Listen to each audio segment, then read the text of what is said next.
फरमा रहा फीही शिफाउल लिन्नास, मेडिसिन का तज़किरा क्या कुरान में नहीं मिलता? मेडिकल के स्टूडेंट्स और अगर आगे आएँ तो मैं एम्ब्रियोलॉजी के मुतालिक बताऊं आपको। एम्ब्रियोलॉजी क्या है ये? अस्सलाम वालेकुम। आज की हमारी वीडियो है एक माँ के गर्भ में बच्चा कैसे बनता है, इसका इस्लाम में क्या बयान है। वीडियो पूरी देखिए, अच्छी लगे तो लाइक शेयर कर दीजिए। इल्मुल जनीन, बच्चे की विलादत के जो मामलात होते हैं इसको एम्ब्रियोलॉजी कहते हैं। डॉक्टर्स होंगे वो समझेंगे हमारी बात को। एम्ब्रियोलॉजी एक पूरा का पूरा इल्म है और इन्हीं की बातों से मैं आपको बताऊं। एम्ब्रियोलॉजी में कहा गया है कि सबसे पहले पानी का एक कतरा मर्द के नुत्फे से गाकर माँ के रहम मादर में जमा होता है। पहले कुरान की आयतें पढ़ो। वलक़द ख़लक़नल इंसान मिन सुलालतिन मिन तीन थुम्मा जअलना नुत्फ़ता अलक़तन फ़ख़लक़नल अलक़त मुद्ग़तन फ़ख़लक़नल मुद्ग़त इज़ामन फ़कसौनल इज़ाम लहमा। अल्लाह ताला ने इस आयत को, इस तरह की आयत को 3 या 4 मरतबा इंसान की तख्लीक कैसे हुई, रब फरमाता है अल्लाह ताला ने नुत्फ़े से तुम्हें पैदा किया, नुत्फ़े से। अच्छा, मैं एक डॉक्टर साहब से बात हो रही थी, उन्होंने कहा पूरा नुत्फ़ा जो होता है इंसान का, मनी जो मर्द की होती है, इसमें एक बार की मनी में तकरीबन 30 लाख स्पर्म होते हैं। जो जरासीम, जिसको कीड़ा ये लोग कहते हैं, जो जा करके औरत के ओम में, यानी उसके बैजे होते हैं, अंडे होते हैं, उसमें टकराता है और जा करके फिक्स हो गया अगर एक जरासीम, एक कीड़ा, एक स्पर्म का, तो फिर बच्चे की विलादत वहाँ से शुरू होती है।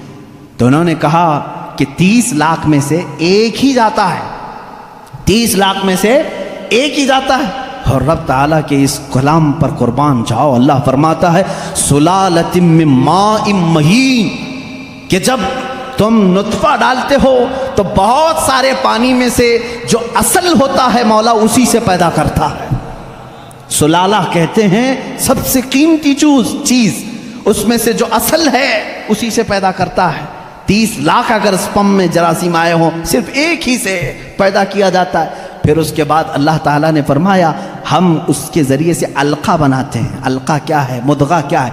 अलका बस्ता खून है। बस्ता खून मतलब खून जैसे होता है। मैंने एक डॉक्टर से पूछा इसमें ही इंटरनेट पर, तो उन्होंने एक तहकीक मुझे भेजी कि एम्ब्रियोलॉजी के शुरू के दिनों में ये होता है कि जैसे जोंक होती है ना, जोंक एक कीड़ा है, चिपक जाए तो छोड़ता नहीं है। तो अलका कुरान में जिक्र है, मैं उस पर पढ़ रहा था।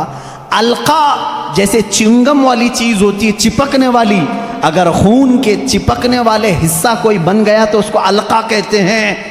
और आज डॉक्टर्स कह रहे हैं नुत्फे के बाद अगर सबसे पहले बच्चे में कुछ बनता है तो वो गम टाइप का एक खून बनता है, जिसको कुरान बता रहा है। ये सारी चीजें सोनोग्राफी के बाद मालूम होती हैं, स्कैन करने के बाद मालूम होती हैं। और उसके बाद मुद्गा है, गोश्त का एक लोथड़ा, उसमें अल्लाह ताला ने जो मुद्गा लफ्ज इस्तेमाल फरमाया, इसका मतलब क्या है ये भी डॉक्टर्स इसकी भी तस्लीम करेंगे। एक बहुत बड़ा साइंसदान है, उससे पूछा गया 3rd स्टेज, एम्ब्रियोलॉजी स्टेजेस में से 3rd स्टेज क्या है? तो उसने एक लंबा सा आटा या कुछ च्युइंगम लिया, उसको दांतों में रखा, चबा करके दिखाया, एक लंबा कीड़ा और उस पर दांतों के निशान, दांतों के निशान। डॉक्टर्स जब स्कैनिंग करेंगे तो उनको ये पता चलेगा कि पहले माँ के पेट में एक लंबी चीज बनी जिस पर दांतों के निशान, जैसे कुरान ने मुद्गा कहा। मुद्गा क्या चीज है? जब अरबी में उसका तर्जुमा देखा गया तो ऐसी चीज जो लंबी हड्डी हो और उसमें जगह जगह से काटा गया हो, मुद्गा उसको कहते हैं। और डॉक्टर्स कुल 100% इत्तेफाक करते हैं कि 3rd स्टेज में जब ये बच्चे की विलादत आती है तो उसकी सिर्फ रीढ़ की हड्डी बनी होती है जो पीठ पर है, जिसमें जगह जगह गांठ है, ऐसा लगता है जैसे किसी ने किसी चीज को चबाया। ये कुरान में एम्ब्रियोलॉजी का फलसफा मौजूद है। अगर ये स्टेजेस में बताऊं 9 महीने तक बोलना पड़ेगा ना, बच्चे की विलादत 9 महीने बाद होती है। एम्ब्रियोलॉजी के बहुत सारी चीजें, और अल्लाह, मैं आपको ये बताऊं सबसे पहले चीज क्या बनती है इंसान की, ये भी तहकीकात साइंस कर चुका है। सबसे पहले बच्चे के नुत्फे के बाद अलका, मुद्गा, और उसके बाद उस पर चमड़ी आती है, या जो भी 27 वीक्स, अगर 24 वीक्स होते हैं अगर प्रेगनेंसी के, तो सबसे पहले वो जनीन में सुनने की चीज आती है। क्या? सुनने की चीज। उसके बाद اس کے اندر محسوس کرنے کی دیکھنے والی چیز آ جاتی ہے 27 ویکس کے بعد. پھر اس کے بعد اس کی ہارٹ بیٹ بھی شروع ہوتی ہے. اب قرآن کی آیت پڑھو.